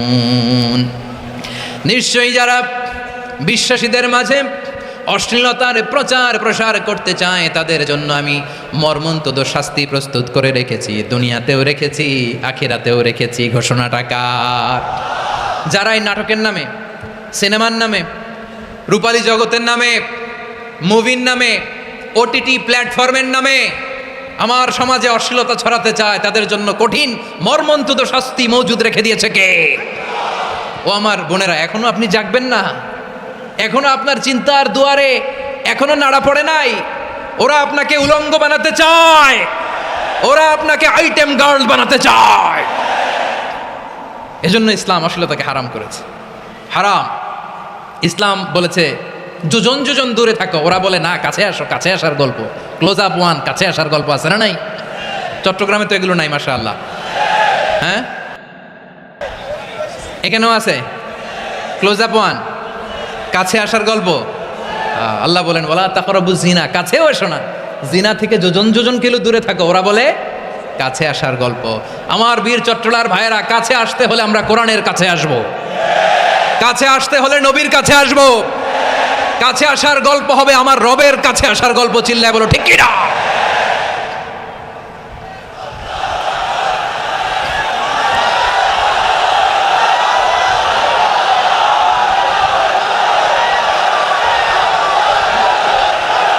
বসুন বসুন আমার ভাইয়েরা। তাহলে অশ্লীলতার সাথে আমাদের কোনো সম্পর্ক? সবাই বলতে পারেননি, আওয়াজ করে বলুন, অশ্লীলতার সাথে আমাদের কোনো সম্পর্ক? আমরা এই সমস্ত ক্লোজ আপ ওয়ান, কাছে আসার গল্পের প্রোগ্রামে যাব, আমরা কোন ধরনের অশ্লীল কন্টেন্ট সোশ্যাল মিডিয়ায় টিভিতে দেখব। কি যুগ যে আমরা কাটাচ্ছি আপনি কল্পনা করতে পারবেন না। পর্ন ইন্ডাস্ট্রি, নারী পুরুষের বস্ত্রহীন যুগল দৃশ্য, এটাকে দিয়ে ওরা কোটি ডলারের ইন্ডাস্ট্রি বানিয়েছে। পুরো মানব ইতিহাসে এরকম জঘন্য সময় মানব ইতিহাস পার করে নাই। পর্ন এটা ইন্ডাস্ট্রি হয়ে গেছে। আমাদের এই যুবকগুলো, জেনজিগুলো, ওদের চরিত্র বাঁচাবে কি করে? কেমন করে হেফাজত করবে ওদের এই মূল্যবান চরিত্র? আমার প্রিয় ভাইরা, এই অশ্লীলতার দ্য লেটেস্ট ভার্সন হচ্ছে LGBTQ, শরীফ থেকে শরীফা। শুনছেন আপনারা? দেখতে পুরুষ, আসলেই পুরুষ, সুস্থ একজন পুরুষ, 4 সন্তানের বাবা, বলে আমি মনে মনে নারী। দেখতে নারী, সুস্থ নারী, আসলেই সে দিব্যি একজন নারী, বলে আমি মনে মনে পুরুষ। সবচেয়ে ভয়ঙ্কর অশ্লীলতার সবচাইতে লেটেস্ট ভার্সন হচ্ছে এই ট্রান্সজেন্ডারিজম। সুস্থ পুরুষ তার বায়োলজিক্যাল গ্রোথকে হরমোন দিয়ে স্টপ করে দিয়ে সে সার্জারি করে নারী হতে চায়। সুস্থ নারী পুরুষ হতে চায়। পুরুষ পুরুষের প্রতি সেক্সুয়ালি আকর্ষণ বোধ করে। এটা লূত আলাইহিস সালামের কওমের মধ্যে ছিল। এটাকেও আল্লাহ কোরআনে ফাহিশা বলেছেন। ওয়ালুতান ইয ক্বালা লিকাওমিহি আতা'তুনাল ফাহিশাতা মা সাবাকাকুম বিহা মিন আহাদিম মিনাল আলামিন। লূত আলাইহিস সালাম বললেন, তোমরা কি এমন এক অশ্লীল কার্যক্রমে ডুব দিলে নাকি যেটা গোটা বিশ্বের কেউ কখনো করে নাই? তোমরাই প্রথম করেছো। পড়েন নাউযুবিল্লাহ। এই পশ্চিমের এই রোগ আমার দেশে যেন আসতে না পারে, আমাদের সজাগ থাকতে হবে। প্রিয় ভাইরা চিল্লায় বলেন ঠিক কিনা? পশ্চিমের অবস্থা ভয়ঙ্কর। পাশ্চাত্যে আমি যুক্তরাষ্ট্রে ছিলাম অনেক দিন, কয়েক মাস, বিভিন্ন স্টেটে ঘুরেছি। গার্ডিয়ানরা উদ্বিগ্ন। ছেলে মেয়েদেরকে, ছোট্ট ছেলে মেয়ে, ওদেরকে জিজ্ঞেস করে, তুমি how do you feel right now inside yourself? তুমি ভিতরে ভিতরে কেমন ফিল করো? তোমার কি ছেলে ছেলে লাগে না মেয়ে মেয়ে লাগে? আচ্ছা বলেন, এই ছোট্ট বাচ্চাটাও কি এগুলো জেন্ডার অ্যাসাইনমেন্ট বলতে এগুলো কিছু বুঝে? এইভাবে মিসগাইড করা হচ্ছে। কৌতূহলবশত ছোট্ট ছেলে যদি বলে আমার তো মেয়ে মেয়ে লাগে, তখন বলে যে না তুমি মেয়ে, ছেলে না। মা বাবা বাধা দিলে ওকে আলাদা গভর্নমেন্ট হাউসে নিয়ে যায়। ভয়ঙ্করতম অবস্থা। আমরা একটা সময়ে শুনতাম যে হুজুর আমার ছেলেটা খুব ভালো, হাফেজে কোরআন, আল্লাহওয়ালা। হুজুর আমার ছেলে দাঁড়িয়ে রাখছে, আল্লাহওয়ালা। হুজুর আমার ছেলে 5 ওয়াক্ত সালাত জামাতের সাথে পড়ে, তার মানে আল্লাহওয়ালা। পশ্চিমে যে আমি কি শুনছি জানেন? ওরা বলে হুজুর আমার ছেলেটা ইউনিভার্সিটির একটা মেয়ের সাথে প্রেম করে, ও খুব আল্লাহওয়ালা, হুজুর দোয়া করবেন। এর কারণ ওদের কাছে আল্লাহওয়ালার ক্রাইটেরিয়া হচ্ছে হুজুর আমার ছেলেটা আরেক ছেলেরে পছন্দ করে নাই, আমার মেয়েটা আরেক মেয়েকে ভালোবাসে নাই, এজন্য আমার ছেলেটা আল্লাহওয়ালা, হুজুর ওর জন্য একটু দোয়া করে দিয়েন। কি চ্যালেঞ্জ ওরা ফেস করতেছে। ওনার ছেলে যে আরেক ছেলেরে বিয়ে করবে না, এটাতেই উনি খুশি যে আলহামদুলিল্লাহ আমার ছেলেটা একটা মেয়েরে ভালোবাসে, আমার মেয়েটা একটা ছেলেরে ভালোবাসে, মানে এটা খুব আল্লাহওয়ালা। নাউজুবিল্লাহ পড়তে পারলেন না? এজন্য অশ্লীলতার সাথে আমাদের কোনো সম্পর্ক। রাব্বুল আলামিন বলেন ওয়ায়ানহা আনিল ফাহশাই ওয়াল মুনকারি ওয়াল বাগি। 3টা জিনিসকে আমি নিষিদ্ধ করলাম। 1 নাম্বার হলো ফাহশা, অশ্লীলতা। 2 নম্বরে হলো মুনকারের সমস্ত মন্দ কাজ। আপনাদের মনোযোগ আছে না? শেষ করে দিব? আর 2-1 মিনিট শুনবেন? আচ্ছা বলি তাহলে, আরো 2-1 মিনিট। তাহলে নিষেধাজ্ঞা জারি করেছেন 3টা জিনিসের উপর। 1 নাম্বার কি? ফাহশা, অশ্লীলতা। 2 নাম্বার মুনকার। মুনকার মানে হচ্ছে যত মন্দ কাজ, খারাপ কাজ, বাজে কাজ, এটার বলে মুনকার। এটার কি বলে? আপনারা পড়ছেন না? তা'মুরুনা বিল মা'রুফি ওয়া তানহাউনা আনিল মুনকার। ভালো কাজের আদেশ, সৎ কাজের আদেশ, অসৎ কাজের নিষেধ। মুনকার, মুনকার হচ্ছে মানুষের স্বাভাবিক বিবেকবোধ যেটাকে খারাপ বলে, ওইটাই মুনকার। পৃথিবীর সব আসমানি গ্রন্থ যেটাকে খারাপ বলেছে, মানুষের স্বাভাবিক বিবেকবোধ যেটাকে খারাপ বলেছে, এগুলো সব মুনকার। যেমন ইফটিজিং, এটা কি ভালো না খারাপ? মজুদদারি, খাদ্যে ভেজাল দেওয়া, ওজনে কম দেওয়া, মাছে ফরমালিন মিশানো, চাঁদাবাজি, টেন্ডারবাজি, দখলবাজি, এগুলো আমাদের স্বাভাবিক বিবেকেই বলে এগুলো খারাপ, এগুলো হচ্ছে মুনকার। আল্লাহ তাআলা এই মুনকার থেকে আমাদেরকে বেঁচে থাকতে বলেন, আর শয়তান এই মুনকারের প্রতি আমাদেরকে উদ্বুদ্ধ করে। আল্লাহ তাআলা বললেন ইয়া আইয়ুহাল্লাযীনা আমানু লা তাত্তাবিউ খুতুওয়াতিশ শাইতান ওয়া মান ইয়াত্তাবি' খুতুওয়াতিশ শাইতানি ফাইন্নাহু ইয়া'মুরু বিল ফাহশাই ওয়াল মুনকার।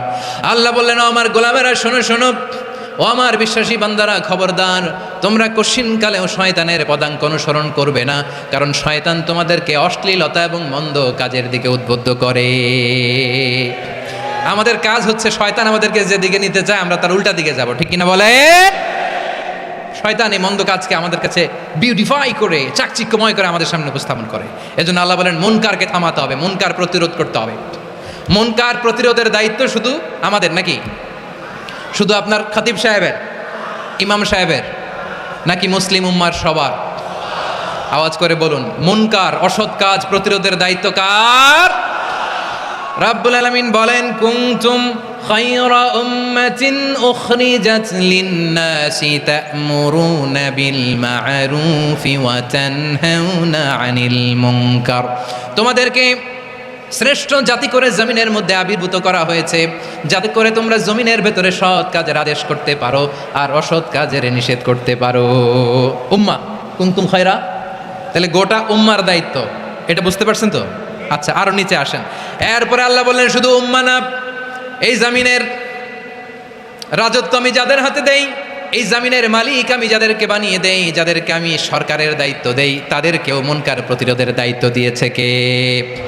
আল্লাহ বলেন, যারা ক্ষমতার মসনদে বসেছে তাদেরকে 4 দফা কর্মসূচি আমি আল্লাহ দিলাম। আওয়াজ করে বলেন, কয় দফা?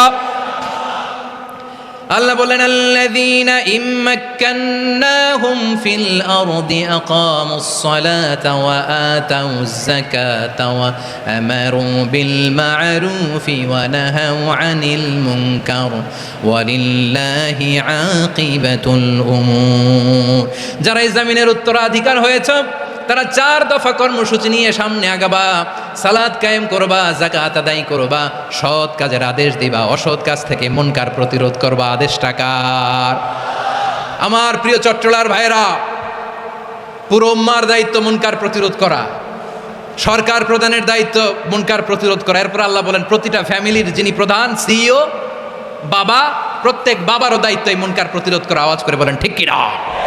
যেমনটি সাইয়েদনা লুকমান আলাইহিস সালাম ওনার কলিজার টুকরা সন্তানকে আদেশ করেছেন, ইয়া বুনাইয়া আকিমিস সালাতা ওয়া'মুর বিল মা'রুফি ওয়ানহা আনিল মুনকার। পড়েন সুবহানাল্লাহ। বাবা ছেলেকে সবক দিচ্ছে। কে সবক দিচ্ছে? কাকে? লুকমান আলাইহিস সালাম ছেলেকে বলতেছে, ওরে আমার কলিজার টুকরা সন্তান, ওরে আমার বাছা, নামাজ কায়েম করবা, সৎ কাজের আদেশ দিবা, আর মুনকার প্রতিরোধ করবা, অসৎ কাজ, সমাজ থেকে খারাপ কাজকে ঝেঁটে বিদায় করে দিবা। তাহলে দেখেন, আমি স্টেপ বাই স্টেপ নামলাম। পুরা উম্মার দায়িত্ব, জমিনের উত্তরাধিকারী আল্লাহ যাদেরকে বানিয়েছেন সরকার, তাদের দায়িত্ব, প্রতিটি ফ্যামিলির প্রধানের দায়িত্ব।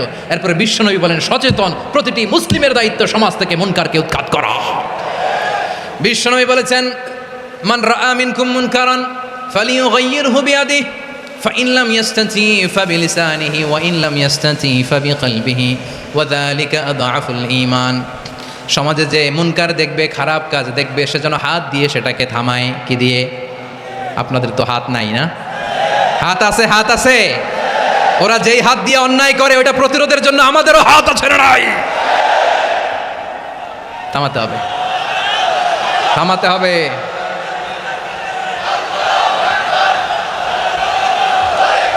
বসুন আমার প্রিয় ভাইয়েরা, ওরা ওদের যেই হাত দিয়ে টেন্ডারবাজি করে, চাঁদাবাজি করে, ইফটিজিং করে, দখলবাজি করে, যেই হাত দিয়ে, ওই মুনকার থামায় দেওয়ার জন্য আল্লাহর দেয়া আমাদেরও 2টি হাত আছে না নাই? আমাদেরও হাত আছে। থামাইতে হবে, থামাইতে হবে, হিম্মত করতে হবে। আমার প্রিয় ভাইয়েরা, না থামালে আমরাই ডুববো শেষমেশ। আমাদের বাঁচার জন্য হলেও থামাইতে হবে। রব্বুল আলামিন বলেন, ওয়াত্তাকু ফিতনাতাল লা তুসিবান্নাল্লাযীনা যালামু মিনকুম খাসসা। ও আমার গোলামেরা, ওই আযাবকে ভয় করো যে আযাব যখন আমি জমিনের বুকে পাঠাই শুধু জালেমদেরকেই মারি না, আলেমদেরকেও মারি। আযাব যখন আসে তখন শুধু জালিমই মরে না, আলেমও মরে। জানেন, মুসা আলাইহিস সালামের পায়ে একবার একটা লাল পোকা কামড় দিয়েছে, লাল পিঁপড়া। লাল পিঁপড়া কামড় দিলে খুব আরাম লাগে না? কি লাগে? হ্যাঁ, জলে না? লাল একটা পিঁপড়া কামড় দিছে, তো উনি রেগে মেগে পাশি দেখে লাল পিঁপড়ার বাসা, পা দিয়ে ডলে মুছে সবগুলো পিঁপড়া মেরে ফেলছে। এই ঘটনাটা আল্লাহ ঘটিয়েছেন, এজন্য মুসা আলাইহিস সালাম ছিলেন কালিমুল্লাহ, সরাসরি আল্লাহর সাথে কথা বলতেন। তিনি আল্লাহকে জিজ্ঞেস করেছিলেন, আল্লাহ তুমি যখন কোনো জনপদে আযাব পাঠাও, শাস্তি দাও, ওখানকার শুধু জালেমরাই তো মরে না, ভালো মানুষগুলাও মরে, তো আযাব দিবা মুশরিকদের উপর দিবা, অবাধ্যদের উপর দিবা, ভালো মানুষগুলারে মারো কেন? আল্লাহ বললেন, মুসা তোমার যে কামড় দিছিল পায়ের মধ্যে পিঁপড়া, কয়টা পিঁপড়া? জোরে বলেন। একটা পিঁপড়া, তো সবগুলারে মারলা কেন? রেগে মেগে পুরো পিঁপড়ার বাসা ভেঙে ম্যাসাকার করলা কেন? এই মুসা, আমি যখন অ্যাকশনে যাই, আমি যখন শাস্তি দেই, তখন এত বাস বিচার করা হয় না, বাস বিচার করা যায় না। যখন অ্যাকশনে যাওয়া হয় ওইটা ডাইরেক্ট অ্যাকশন হয়ে যায়। চিল্লায় বলো ঠিক কিনা? এজন্য আমাদের বাঁচার জন্য হলেও এই পাপ থামাতে হবে, এই শয়তানের অট্টহাসি থামাতে হবে, অন্যায় অপরাধ সমাজ থেকে আমাদের থামাতে হবে, কারণ আযাব আসলে ওরাও মরবে, আমরাও মরব। একটা জাহাজ 2 তলা, আপনি আছেন 2য় তলায়, শুনতেছেন? শুনতেছেন? জাহাজ কয় তলা? আপনি কোন তলায়? 2য় তলায়। নিচের তলার কিছু লোক জাহাজের তলা ছিদ্র করতে আরম্ভ করছে। কি ছিদ্র করতেছে? আচ্ছা, জাহাজের তলা ছিদ্র করলে তলা দিয়ে কি ঢুকে? এখন আপনি যদি বলেন আমার কি, আমি তো 2 তলায়, আমার কি, আমি তো সেফ, আমি ইন দ্য সেফ জোন, আমি তো ভালো আছি, আমি তো ভালো আছি, ওরা ছিদ্র করে ওরা মরবে। আসলে কি শুধু ওরা মরবে, নাকি তলা ফুটো হলে ভিতরে পানি ঢুকলে আপনারও সলিল সমাধি হবে? তলা দিয়ে যখন পানি ঢুকবে, জাহাজ ঢুকলে আপনিও মরবেন। এজন্য নিজে মরার আগে ওই পাগলগুলোর নিচতলায় যে থামাতে হবে। চিল্লায় বলেন ঠিক কিনা? এজন্য আল্লাহ বললেন, মুনকার প্রতিরোধের দায়িত্ব সমাজের টপ টু বটম সবার। পুরো আম্মার দায়িত্ব, সরকার প্রধানের দায়িত্ব, প্রতিটি ফ্যামিলির প্রধান বাবার দায়িত্ব, বিশ্বনবী বললেন প্রতিটি সচেতন মুসলিমের দায়িত্ব। এজন্য মুনকার প্রতিরোধ করার দরকার আছে না নাই? সমাজে এই যে ইফটিজিং হয়, আপনার বোনের বয়সী একটা মেয়েকে কিছু বখাটে টিটকারি করে, এই বলে সেই বলে, নোংরা কথা বলে, রাস্তায় দেখেও আপনি পাশ দিয়ে না দেখার মতো চলে যান কেন? আপনি দাঁড়ান না কেন? আপনি দাঁড়ালেই তো থেমে যাবে, কারণ সত্যের যে শক্তি তার সামনে মিথ্যা মুখ থুবড়ে পড়ে। আপনার সামনে ও কিছুই না, নাথিং। আপনি দাঁড়ান, ওকে প্রশ্ন করেন যে আমার বোনকে তুমি ডিস্টার্ব করো কেন? আপনাকে দেখে আরো 5 জন দাঁড়াবে, 5 জনকে দেখে আরো 10 জন দাঁড়াবে। আমাদের নীরবতা আর আমাদের নিশ্চুপ থাকাই জালিমদেরকে আরো শক্তিশালী জালিম বানিয়েছে। এজন্য মুনকার প্রতিরোধের দায়িত্ব আমাদের সবার। টেন্ডারবাজি, চাঁদাবাজি, দুর্নীতি, অপরাধ, দখলদারিত্ব, মজুদদারি, এগুলো সব কিছু একসাথে প্রতিরোধ করতে হবে। ঠিক কিনা বলেন?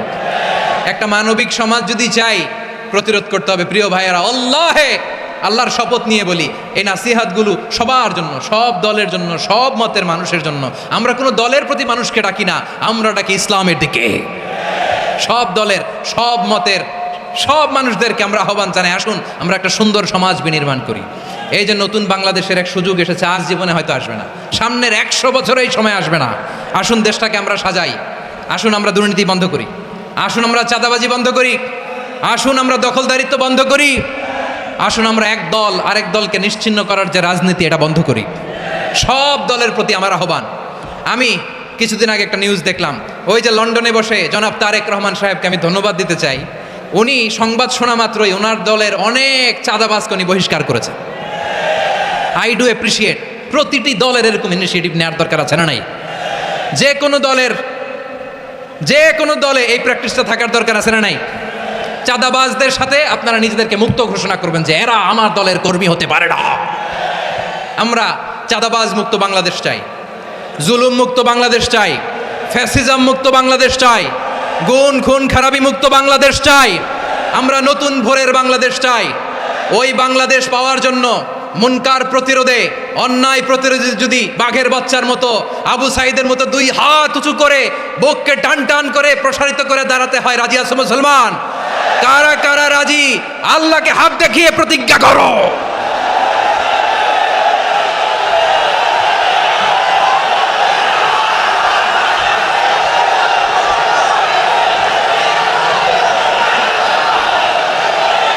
আমার প্রিয় ভাইয়েরা বসুন, বসুন আমার ভাইয়েরা। রাব্বুল আলামিন বলেন ওয়ায়ানহা আনিল ফাহশাই ওয়াল মুনকারি ওয়াল বাগি ইয়াইদুকুম লাআল্লাকুম তাযাক্কারুন। বসুন। আল্লাহ বললেন আমি অশ্লীলতাকে নিষেধ করি, আমি সব ধরনের মন্দ কাজকে নিষিদ্ধ করি, সব শেষে আমি সীমা লঙ্ঘনকে তোমাদের জন্য নিষিদ্ধ করি। আলোচনা মনে আছে তো, না ভুলে গেছেন? নিষিদ্ধ করেছেন কয়টা জিনিস? 1 নম্বরে অশ্লীলতা, 2 নম্বরে মুনকার তথা সব মন্দ কাজ, 3 নম্বরে আল বাগি সীমা লঙ্ঘন, ক্রসিং দ্য লিমিট। সীমা লঙ্ঘন করা ভালো না। We all should know our limits. চিল্লায় বলেন ঠিক কিনা? একই আয়াতে আল্লাহ বললেন কুল ইন্নামা হাররামা রাব্বিয়াল ফাওয়াহিশা মা যাহারা মিনহা ওয়া মা বাতানা ওয়াল ইসমা ওয়াল বাগিয়া বিগাইরিল হক। অন্যায়ভাবে যে অবাধ্য হয়, যে সীমালঙ্ঘন করে, তাদেরকেও আমি এটা হারাম করে দিলাম। সীমালঙ্ঘন করা হারাম, সীমালঙ্ঘন করা হারাম। আল্লাহ বারবার বারবার আমাদেরকে ওয়ার্নিং দেয়। যখন আমরা থামি না তখন আল্লাহ ধরে, আর যখন ধরে তখন ছাড়ে না। ধরে ধরে ধরে না, ধরলে আল্লাহ। ফেরাউনকে কিন্তু হুট করে ধরে নাই, আপনারা জানেন 9 বার ওয়ার্নিং দিয়েছে। ফেরাউনকে আল্লাহ তাআলা ওয়ার্নিং দিয়েছিল কয়বার? বীর চট্টলার বীর সেনানীরা আওয়াজ করে বলেন ফেরাউনকে ধরার আগে ওয়ার্নিং দেওয়া হয়েছিল কয়টা? রাব্বুল আলামিন বলেন ওয়ালাকাদ আতাইনা মূসা 9 আয়াতিন বাইয়িনাত। 9টা মুআজিজা দেখিয়েছি। 1 2 3 বারবার এইভাবে রিমাইন্ডার, ওইভাবে রিমাইন্ডার, এইভাবে নাসিহাত, ওইভাবে দাওয়া। ফাকুলা লাহু কাওলান লাইয়িনা, নরম করে বলো, সফট করে বলো, যত ওয়ে হতে পারে দাওয়া মেথডোলজির। মুসা আলাইহিস সালামের সব অ্যাপ্লাই শেষ। 10ম বারে যে আল্লাহ ধরছে, 10ম বারে যে ধরেছে। এজন্য আল্লাহ বলেন আমি সীমালঙ্ঘনকে পছন্দ করি না।